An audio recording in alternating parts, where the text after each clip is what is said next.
Hi, my name is Hailey Stevens. And I'm Adam Levine. Adam is also my godfather. We have decided to try and put a little podcast together for life during COVID. For many millions of people right now, life is especially challenging in unprecedented ways on levels most of us have never experienced before. And we would like to try and make it a little bit brighter, not drastically, but in ways we're able to. That's right. People are sick, frightened, depressed, unemployed, or worse. Unfortunately, we can't fix that, but we want to try to put something out there to counter it. That's why Adam asked me to do this podcast with him. It is our hope that this small gesture will make some of you smile or laugh. The show is called Life is Hard, but it is a very simple concept. Each week, myself or him will have a show and tell of one thing that makes us happy or glad. Then the other one asks a few questions about it to try and understand it more fully and to try to experience the same uplifting thoughts. We're not sure where the podcast will go or whether it will be any good, but we are going to try and see what happens. Now, without further ado, we bring you Life is hard, but. So, Hailey, what makes you happy today? Well, recently I have been watching this sitcom called Friends that I'm sure many people know. And also just in general any sitcom really that's on Netflix or on TV right now. Because I think right now people just need to take a minute away from reality sometimes and just enjoy things, enjoy TV shows, even if they're just completely ridiculous and bring nothing to your mind, nothing to your knowledge, just to take a step back. Yeah. Well, I've been watching a lot of Friends for that reason.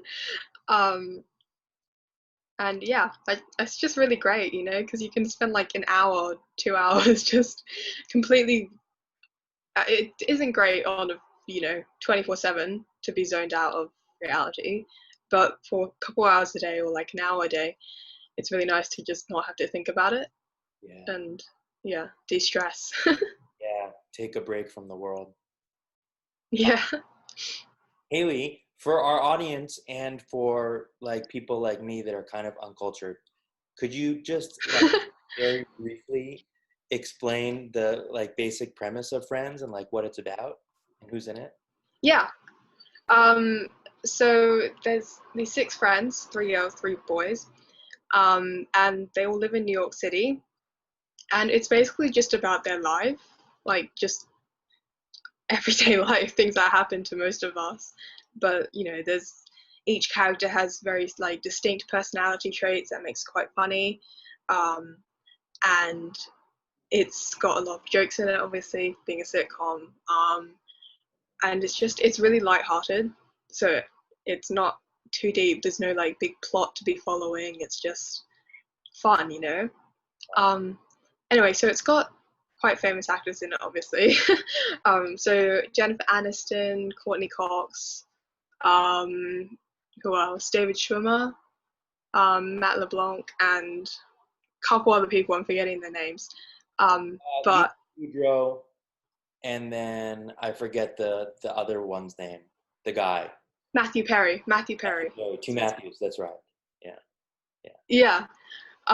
Anyway, so it's got a really great cast, all really funny people. And yeah, I think it just makes this show really great. The cast especially. Yeah. Yeah. So I think it's just a very iconic sitcom. Oh, absolutely. I think most people have watched 1 or 2 episodes at least. For sure. How many seasons are there? I think 10 or something like that. It's really long. Yeah. That's a lot of seasons. When Friends came out, I was a few years younger than you are right now, and you wouldn't believe what a sensation it was. It literally transformed American culture. Yeah.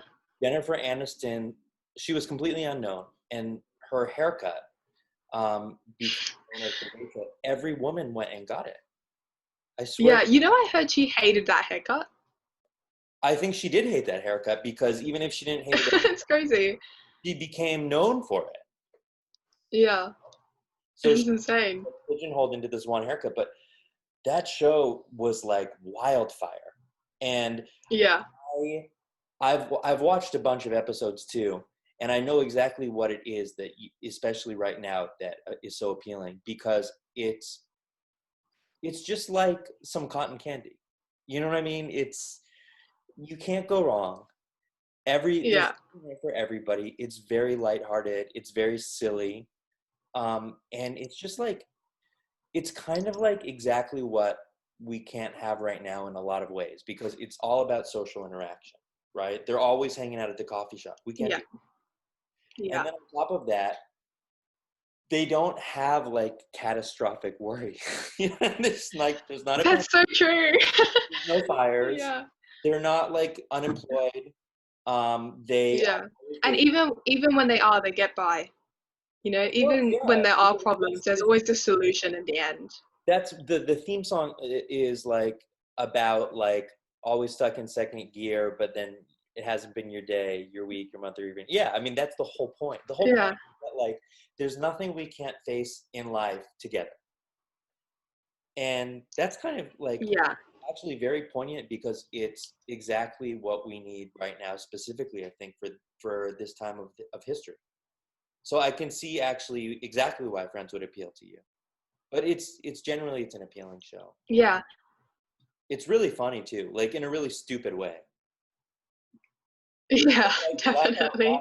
like some of the, I have a really dumb sense of humor, and like some of the jokes, like you'll just laugh out loud because they're so stupid, but they're so, Yeah, honestly, all the time. like, how do you make that joke? It's so dumb. Yeah. Yeah. So Haley, do you have a favorite character that you like particularly enjoy or identify with, or not really? Um, I think okay, favorite character probably Chandler, just because he's just so funny. He's got such like a goofy personality.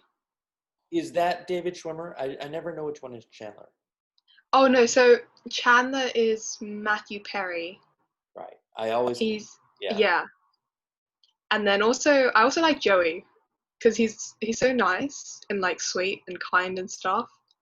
Like throughout the whole show, he's always like sacrificing things for his friends, and it's really sweet because he always puts them first. And is Joey Matt LeBlanc? Yeah, Right, right. He's like, yeah. yeah, Do you yeah. have a favorite character? I just remember always thinking that Lisa Kudrow was funny because she stood out the most. But Yeah, I think that what makes that show so special is actually the kind of like, it's like a synergy that they have, like when they're all together, that you can't really get from the sum of the whole is greater than the parts, and each of them brings something else to the yeah, table. I always felt like it wasn't really like that there was one of them that was greater than anyone else. I just thought their interactions are so priceless. They're because they're so cute. Like they just have a really that is true. scenario. Their whole life is so cute, you know? Yeah, It's it's not it's like it's exactly what the world is missing, right? It's like the one ingredient is like it's so hard to be social interaction. in connection with other people. I mean, even like this Zoom Yeah, call, it's not a substitution. And then the scary thing no, is that like that's kind of the way that the whole world is changing for permanent, because everybody's getting used to it. I don't know how much of it we'll go back to. I've read articles where they're like life after COVID, and then they're talking about how different things will be because of this experience, which may or may not be true. But I also think, and I want to know what you would think about this, but I also sort of feel like there's probably going to be a backlash like immediately after quarantine's lifted, where everyone's just going to go socialize forever and really intensely to get it out of their system. that's happened here. That's how we ended up with hundreds of cases after having like 10 a day. That's why we've been in lockdown for the last 8 weeks. 8 weeks, just because people decided to forget about social distancing for Oh, like a week after. well, yeah, But yeah, same here. I I think mean, on that happened for everybody around the world, but I mean like the, legit lifted. when people are like, "Oh, let's go hang out," I'm like, do I really want to? Because we can't go get food, we can't, go to a cinema, there's nothing like, yeah, to do really, which I'm not sure that's why, or like part of the reason, but I just lost a lot of motivation to socialize, which is, I'm not sure if that's just me, but No, not you at all. I think it's really hard when it's not natural, and not just being social, but just like life in general. Everything is so much more work because of masks, yeah, and distancing, and like protocol, and worrying, and sanitizing. Like sanitizing every time you do something. And so, like, Friends doesn't have any of that. Friends is just exactly. like we didn't realize when it came out how lucky we were to be able to do what they're doing. And hopefully Yeah, we'll appreciate it so much more when we can go back. yeah, that's so true. I think it's a bit of a reminder. Well, hopefully, what we have to look forward to in like 5 years' time, maybe. I don't know how long, but Yes, I think it is. I think it's like this is the motivation yeah, for that's true. hanging in there. Yeah, and also for like being like contributing, by wearing a mask or not going out unless you need to, like following all those laws, which can be annoying, but following them so that we can eventually go back to like Totally. the normal. Yeah. So Yeah. yeah, Yeah. It reminds us that we're going somewhere, that there is a curve to flatten. It's not just theoretical speech, and that there is an end goal, which I think is really hard in any difficult period to continue to see the light at the end of the tunnel. And I think that I keep telling myself the vaccine is getting closer and closer. So that's like my way of keeping my hope going. Um, but I don't know if it's true, but I just feel like you just hit on something like really profoundly important, which is the ability or the need to remind ourselves, like psychologically, why what we're doing is right and why we should keep it up. yeah, yeah, definitely. What you said earlier as well about the theme song and stuff about it basically just being saying that whatever problem is, we're there for each other. I don't know. I've never thought of Friends on that level, but I think I probably should have. It's a pretty obvious, takeaway from it. But um, I don't know. I just always thought that's actually really true, because as long as you've got people helping you, especially now, you can like eventually will make it through this. And it's a good reminder, especially hearing the theme song every 20 minutes when you start your episode. The So words yeah, are the words are really, really important. I I yeah, just sorry, like, but like you just keep like bringing up these like really momentous points. I think that it's not weird actually that you never thought of Friends that way, because I think the difference between my generation and your generation socially is night and day. And I think that basically the internet, like, I know the internet changed everything, and um, life is completely different from what it was when I was your age, which was actually literally before everybody had an email. And socializing had a whole other role. It's really hard to explain because you weren't there, and it seems like a different universe. But we would come home from school and we would pick up the landline and we would have a speed dial, which is like basically our ghetto old-fashioned way of storing numbers in the phone. And we would just call our friends and we would chat. And it was like the internet came and it changed everything. And people became much yeah, more connected, but by being connected, they became much more physically and psychologically removed from each other. So Friends actually is a show depicting yeah, my generation's way of relating to people. And it's really interesting to me that it's unusual to you, because I have been thinking a lot about what are things that hopefully we'll get better at when we come out of this that we weren't so good at before. And there's tons of them, but I think one of the main ones is just being better friends to each other. I mean, it sounds really simple and dumb. Yeah. We weren't friends to each other. I mean, like, if you go outside in Los Angeles and you see people sleeping on the streets and on the sidewalks, you just walk over them. I mean, what kind of a society allows that to happen?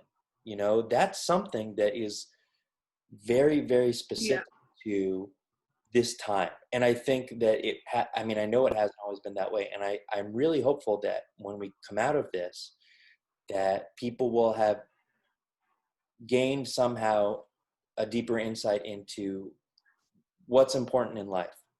Because when there's a crisis, a lot of the times you remind yourself, or you are reminded against your will, what is really important.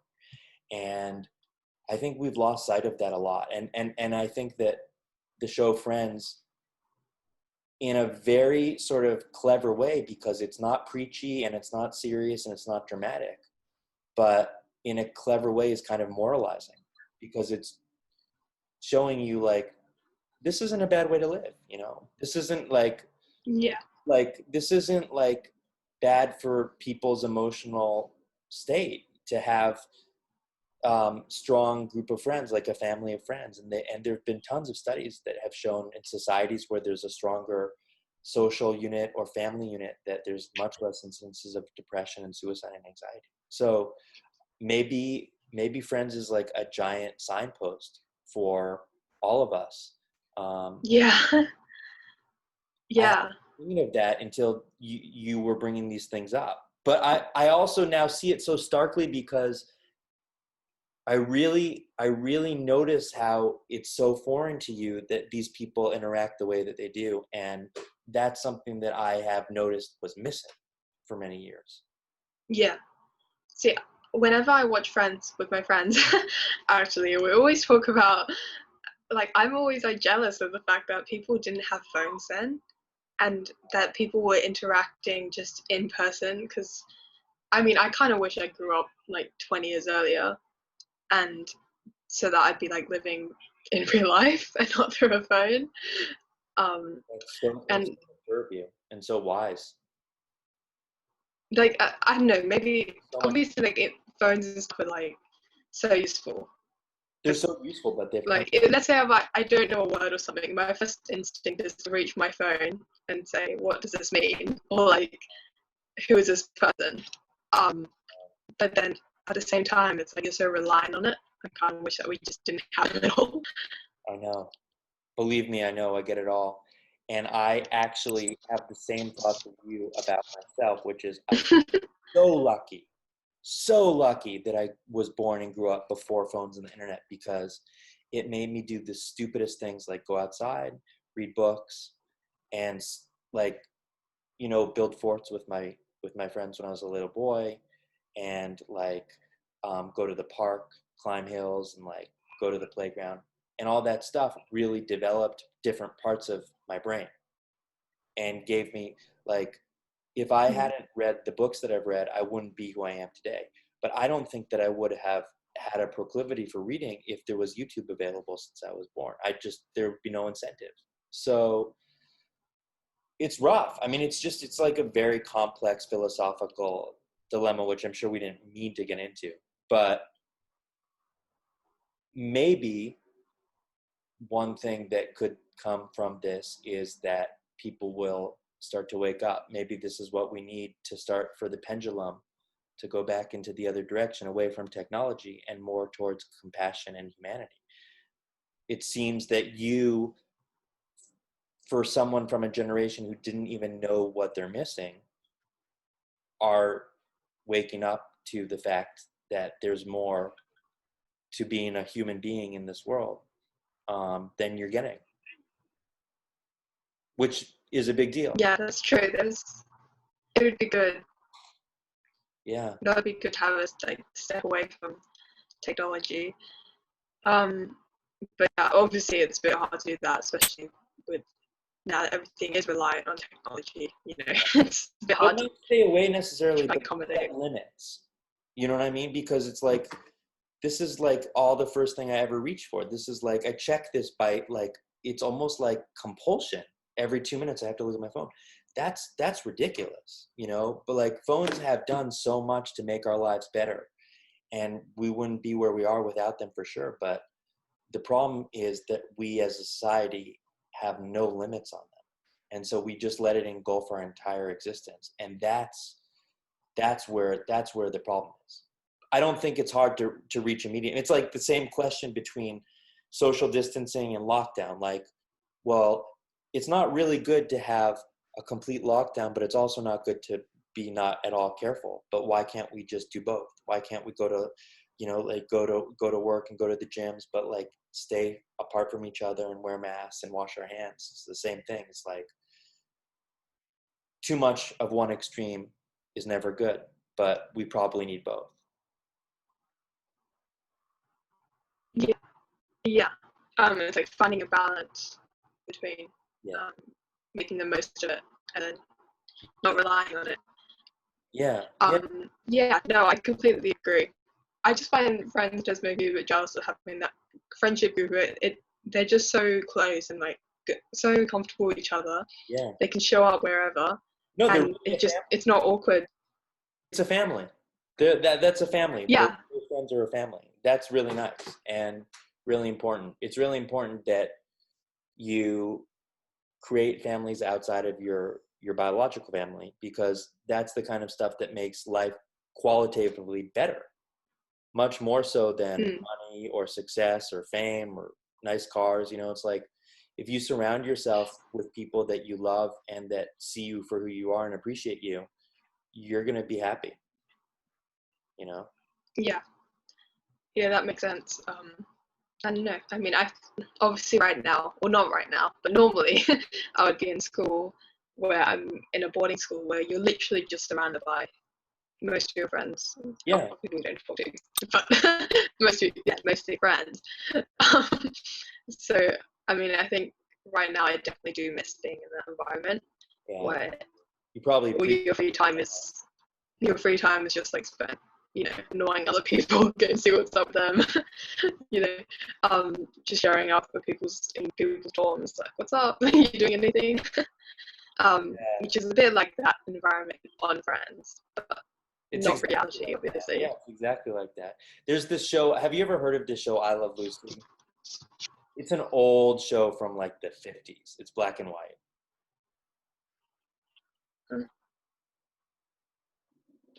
But you're not supposed to have heard of it. I don't think so. You're not supposed to have heard of it. You're way too young. But I keep thinking about it because that was like the Friends of the 50s, and that was kind of like, it's a lot like Friends.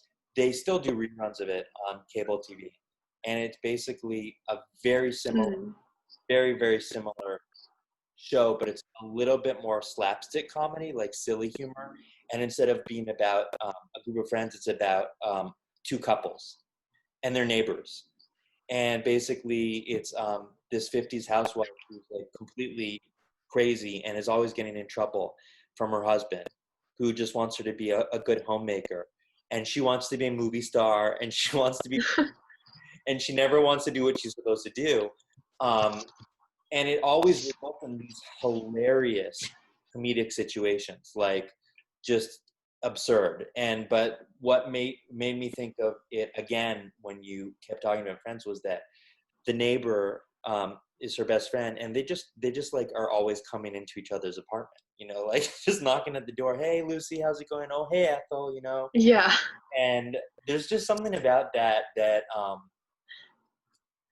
it's just like when you have people that you can do that with, if you ever have people that you can do that with, that's like true friendship, you know, like where I always feel like the people that I really, really, really know that I am truly friends with are the people that I don't mind if they come over and stay at my apartment forever. I never get sick of them. Yeah. I don't get distracted. I'll do my thing. It's just so natural, you know? And that's even good friends. That's hard to find. That's hard to find that kind of a chemistry. But it's a great goalpost. It's a point. Yeah, it's a point where you can hang out with someone without actually talking to them. So you're both doing your own thing without it being uncomfortable. Because I find if you're friends with someone but you're not like that close, there's like this obligation to have conversation with them. Yeah. And be talking about something. Whereas once you're out, like, that friendship, we can just do your own thing, completely ignore each other, and no but then still feel completely comfortable. No obligations, absolutely. And that's like basically just like as close as it gets. Well, this is great. I feel like we've made it like a little bit longer than this normally is, and also that like we could continue talking for at least this long, but maybe for the sake of our poor viewer, we should just wrap it up. It's surprising how much sitcom can actually offer to real life.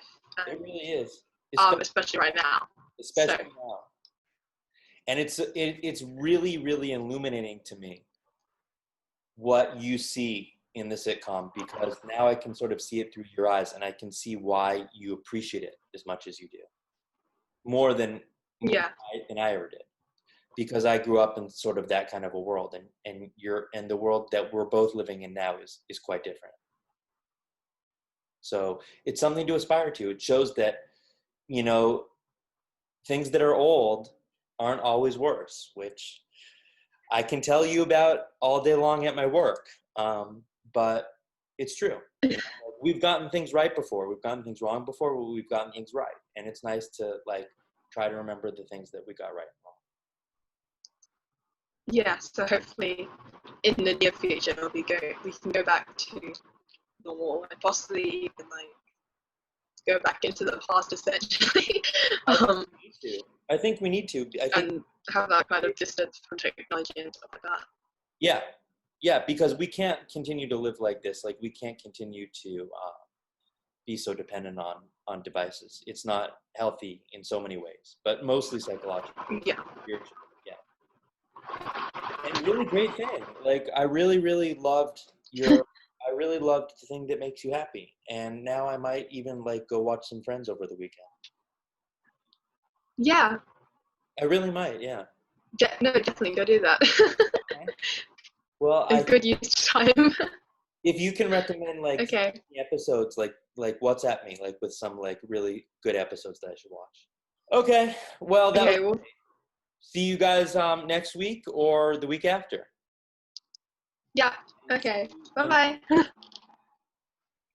Bye, Hailey. Bye.